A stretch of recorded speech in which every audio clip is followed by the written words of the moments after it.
ಶೋಕವನ್ನ ಕಡಿಮೆ ಮಾಡುವಂತ ಶಕ್ತಿ ಇದ್ದಂತ ಮರ ಇದು. ಸೀತಾಮಾತೆ ತನ್ನೆಲ್ಲ ದುಃಖ ದುಮ್ಮಾನಗಳನ್ನ ಈ ಮರದ ಜೊತೆ ಹಂಚ್ಕೊಂತಾ ಇದ್ಲು. ಆ ಸೀತಾಮಾತೆಯ ದುಃಖವನ್ನ ಕಡಿಮೆ ಮಾಡಿದಂತ ಮರ ಈ ಅಶೋಕ ಮರ. ಸೀತಾ ಅಶೋಕ ಅಂತ ಹೇಳಿ ಈ ಮರದ ಹೆಸರು.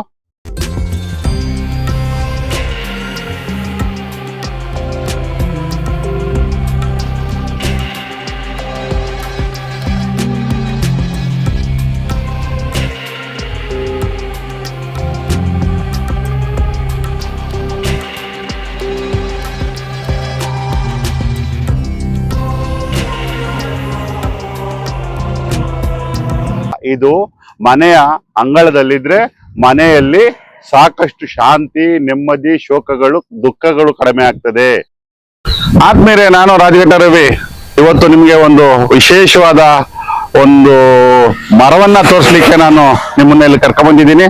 ಇದು ದೊಡ್ಡಬಳ್ಳಾಪುರದ ಬಾಳಪೂಜೆ ಮತ್ತು ನೇರಳಘಟ್ಟದ ಗಡಿಭಾಗ.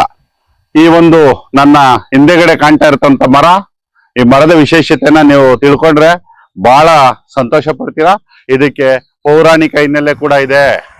ಅವತ್ತು ರಾವಣಾಸುರ ಇಲ್ಲಿಂದ ಸೀತಾಮಾತೆಯನ್ನ ಅಪಹರಿಸಿದ ನಂತರ ಆ ಒಂದು ಅಶೋಕವನದಲ್ಲಿ ಇರ್ತಾರೆ.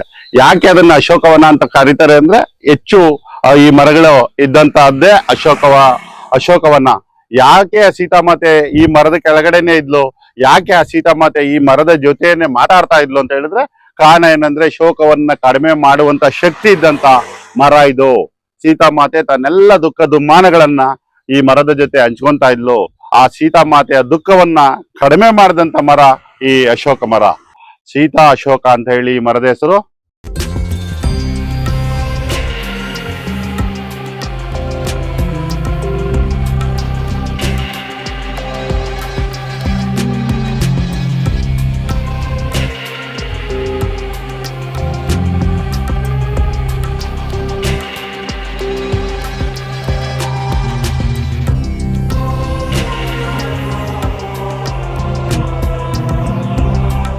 ಬಹಳ ಜನಕ್ಕೆ ಗೊತ್ತಿಲ್ಲದೆ ಇರುವಂತ ಮಾಹಿತಿ ಇದು.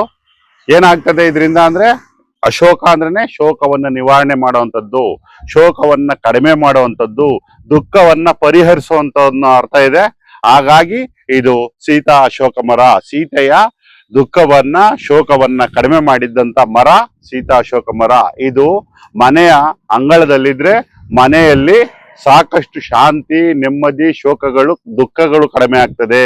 ಅದೇ ರೀತಿ ಹೆಣ್ಮಕ್ಳಿಗೆ ಮುಟ್ಟಿನ ಸಮಯದಲ್ಲಿ ಕೂಡ ಇದು ಬಹಳ ಉಪಯುಕ್ತವಾದ ಔಷಧಿಯಾಗಿ ಕೂಡ ಕೆಲಸ ಮಾಡ್ತೈತೆ. ಆ ನಿಟ್ಟಿನಲ್ಲಿ ವಿಶೇಷ ಅಂದ್ರೆ ದುರಂತ ಅಂದ್ರೆ ಇದು ಅವನತಿ ಅಂಚಿನಲ್ಲಿದೆ. ನೀವು ದೊಡ್ಡಬಳ್ಳಾಪುರದಲ್ಲಿ ಮಾತ್ರ ಈ ನನಗೆ ಇದ್ದಿರೋ ಮಾಹಿತಿ ಪ್ರಕಾರ ಅಕ್ಕಪಕ್ಕದಲ್ಲಿ ಎಲ್ಲೂ ಕಾಣ ಸಿಗದೆ ಇರುವಂತ ಮರ. ಇದರ ಸ್ವಭಾವ ಏನಂದ್ರೆ ನಿಧಾನಗತಿಯಲ್ಲಿ ಇದು ಬೆಳೆಯೋದ್ರಿಂದ ನೋಡೋದಕ್ಕೆ ಯಾವುದೇ ಸಂಪನ್ಮೂಲ, ಯಾವುದೇ ಆದಾಯ ಇಲ್ಲದೆ ಇರೋದ್ರಿಂದ ಈ ಮರವನ್ನ ಕಡೆಗಣಿಸಲಾಗಿದೆ. ಆದ್ರೆ ಈ ಮರನ ಮನೆಯ ಅಂಗಳದಲ್ಲಿ ಇಟ್ಕೊಂಡ್ರೆ ಆ ಮನೆಯಲ್ಲಿ ಶಾಂತಿ, ನೆಮ್ಮದಿ ನೆಲೆಸುತ್ತೆ, ಮತ್ತೆ ದುಃಖಗಳು ಕಡಿಮೆ ಆಗ್ತದೆ. ಇದ್ರನ್ನ ನಾವು ಉಳಿಸ್ಬೇಕಾಗಿರುವಂತ ಅನಿವಾರ್ಯತೆ ಇದೆ. ಅಳಿವಿನಂಚಿನಲ್ಲಿ ಬಂದು ನಿಂತಿದೆ. ನೀವೆಲ್ಲಾದ್ರೂ ಹೋದಾಗ ದಯವಿಟ್ಟು ಅರಣ್ಯ ಇಲಾಖೆಯವರು ಕೂಡ ಇದ್ರ ಕಡೆ ಗಮನ ಹರಿಸ್ಬೇಕು. ಪರಿಸರ ಪ್ರೇಮಿಗಳು ಕೂಡ ಇದ್ರ ಕಡೆ ಗಮನ ಹರಿಸ್ಬೇಕು. ಯಾಕೆಂದ್ರೆ ಈ ಮರ ಅವನತಿ ಅಂಚಿನಲ್ಲಿದೆ. ಈ ಮರದ ಹೆಸರು ಸೀತಾ ಅಶೋಕ ಮರ ಅಂತ ಹೇಳಿ. ಈ ಎಲ್ಲ ಮಾಹಿತಿಯನ್ನ ನನ್ನ ಸ್ನೇಹಿತರಾದ ಚಿದಾನಂದ್ ಅವ್ರು ಕೊಟ್ಟಿದ್ರು. ಇನ್ನು ಸ್ಥಳೀಯರಿಗೂ ಕೂಡ ಈ ಮಾಹಿತಿ ಗೊತ್ತಾಗ್ಬೇಕು ಅಂತ ಹೇಳಿ ನಾನು ನಿಮ್ಮ ಮುಂದೆ ಹಂಚಬೇಕು. ಈ ಮರವನ್ನ ತಾವೆಲ್ಲರೂ ಬೆಳೆಸ್ಬೇಕು ಮತ್ತೆ ಉಳಿಸ್ಬೇಕು. ಆ ಉಳಿಸೋದ್ರಿಂದ ನಿಮ್ಮ ಮನೆಯಲ್ಲಿ ಶಾಂತಿ, ನೆಮ್ಮದಿ, ಸಮೃದ್ಧಿ ಇರುತ್ತೆ ಅಂತ ಹೇಳ್ತಾ ಇದ್ದೀನಿ. ದಯವಿಟ್ಟು ಇದನ್ನ ಉಳಿಸೋಂತ ಮನಸ್ಸನ್ನ ಮಾಡಿ.